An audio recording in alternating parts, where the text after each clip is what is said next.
Hello dear student, इससे पहले मैंने मैथ के जो विकल्प हैं आपके उसकी वीडियो एक डाल दी है। उस पर उसको जाकर आप देखें और आपके विकल्प यदि गलत हैं तो आप उनको सही करें। और भी अधिक चाहते हैं तो ये चैनल को सब्सक्राइब करें। आपके सभी विषयों के विकल्प जो हैं आपको सही सही मिल जाएंगे। और अभी ये विज्ञान के जो विकल्प हैं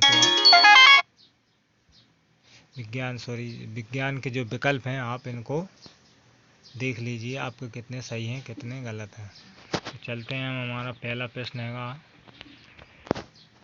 सही विकल्प चुनकर लिखिए। पहला प्रश्न है, पीएच स्केल की परास होती है। तो पीएच स्केल की जो परास होती है इसका आपका आंसर रहेगा सेकंड वाला 0 से 14।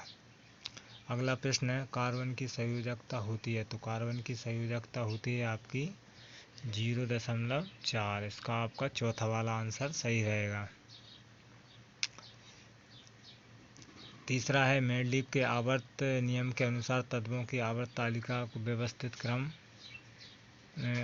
किया गया क्रम हैगा। तो ये तीसरे वाले का ऑप्शन हो जाएगा आपका तीसरे नंबर का, बढ़ते क्रम में। तीसरे का आपका तीसरा हो जाएगा बढ़ते क्रम में। अगला प्रश्न है चौथा, एक अश्व शक्ति में कितने वॉट होते हैं। तो इसका आंसर हो जाएगा आपका सेकंड वाला 786 वॉट होते हैं। पांचवा, चुंबकीय क्षेत्र रेखाएं होती हैं। तो चुंबकीय क्षेत्र रेखाएं किस तरह की होती हैं आपकी, पांचवे का हो जाएगा तीसरा, वन वक्र की तरह होती हैं। अगला है आपका खाली स्थानों को आपको भरना है। तो पहला है, सिरके में अम्ल उपस्थित होता है। तो सिरके में अम्ल कौन सा उपस्थित होता है, मैं यहाँ साइड में लिखते जाऊँगा, आप लिखते जाना इनको। तो सिरके में कौन सा अम्ल उपस्थित होता है, सिरके में होता है आपका एसिटिक अम्ल। ये आप नोट करते जाइए।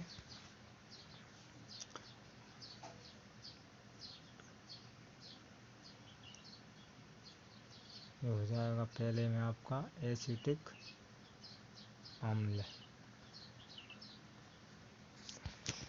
पहले वाले खाली स्थान में आ जाएगा आपका एसिटिक अम्ल। आप पुश करके वीडियो को लिखते रहें।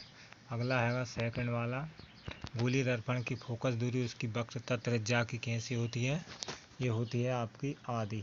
सेकंड वाले में क्या आ जाएगा, आधी होती है। ये सेकंड वाले का आंसर। अब चलते हैं तीसरे प्रश्न की ओर। तो तीसरा प्रश्न है, एक आदर्श एमीटर का प्रतिरोध होता है। एक आदर्श एमीटर का प्रतिरोध कितना होता है, ये होता है आपका 0। इसमें तीसरे में लिख लीजिए 0। कितना होता है, 0। इसका आंसर हो जाएगा 0 तीसरे का। चौथा है, विद्युत धारा को यांत्रिक ऊर्जा में बदलने वाला यंत्र क्या कहलाता है। इसको लिख लीजिए आप। इसका आ जाएगा आपका विद्युत मोटर। इसका आंसर क्या है चौथे वाले का, विद्युत। चौथे का उत्तर हो जाएगा विद्युत मोटर। ये हो जाएगा आपका चौथे का विद्युत मोटर। अगला क्वेश्चन हैगा आपका, ओजोन परत को हानि पहुंचाने वाला रसायन। ओजोन परत को हानि पहुंचाने वाला रसायन को आप शॉर्ट फॉर्म में CFC लिखते हैं, CFC। इसको हिंदी में कहते हैं क्लोरोफ्लोरोकार्बन। हिंदी में लिखना चाहो तो लिख लेना। अब चलते हैं अपन एक वाक्य में उत्तर की तरफ। तो पहला है आपका, रासायनिक अभिक्रिया में भाग लेने वाले पदार्थ को क्या कहते हैं। तो रासायनिक अभिक्रिया में भाग लेने वाले पदार्थ को कहते हैं, पहले का आपका आंसर बनेगा अभिकारक कहते हैं। क्या कहते हैं, अभिकारक। ये बन गया पहले का आपका कौन सा, अभिकारक कहते हैं। सेकंड है, चींटी के डंक में कौन सा अम्ल उपस्थित होता है। चींटी के डंक में कौन सा अम्ल उपस्थित होता है दोस्तों, एसिटिक अम्ल। कौन सा अम्ल होता है, इसका आंसर मेथेनिक अम्ल होगा। इसका आंसर क्या होगा, मेथेनिक अम्ल। तो इसको लिख लीजिए,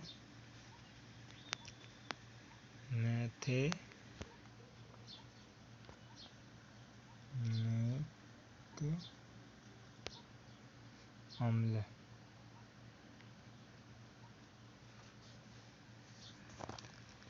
ये हो जाएगा आपका दूसरे का आंसर।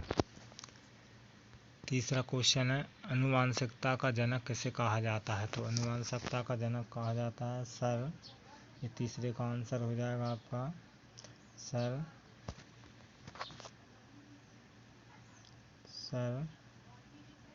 ग्रेगर जॉन मेंडल, ये हो जाएगा आपका तीसरे का आंसर। इसको लिख लीजिए। अगला है आपका समतल दर्पण की फोकस दूरी कितनी होती है? तो समतल दर्पण की फोकस दूरी होती है आपकी अनंत, तो इसका आंसर हो जाएगा आपका अनंत। कितना? अनंत। ये हो जाएगा आपका चौथे का आंसर। पांचवा है, पौधे अपना भोजन क्रिया द्वारा बनाते हैं। तो पौधे अपना भोजन किससे बनाते हैं? इसका आंसर लिख लीजिए, प्रकाश संश्लेषण की क्रिया द्वारा। प्रकाश संश्लेषण, ये लिख लीजिए, प्रकाश संश्लेषण क्रिया के द्वारा ये अपना भोजन बनाते हैं। आपका आता है चौथा क्वेश्चन। ये रही आपकी जोड़ियाँ, इनको मिलाना है, तो ये मिला लीजिए जोड़ियाँ। पहला है आपका पितरस, तो पितरस का आएगा आपका बसा, बी नंबर का। सेकंड वाला है ट्रिप्सिन, ट्रिप्सिन का आएगा आपका सी नंबर का। उसके बाद आपका यकृत में आएगा आपका यूरिया का निर्माण होता है, और स्वपोषी भोजन आपके पौधे रहेंगे, और परपोषी में आपका हिरण रहेगा। ये आपके पूरे विकल्प जो है कंप्लीट होते हैं।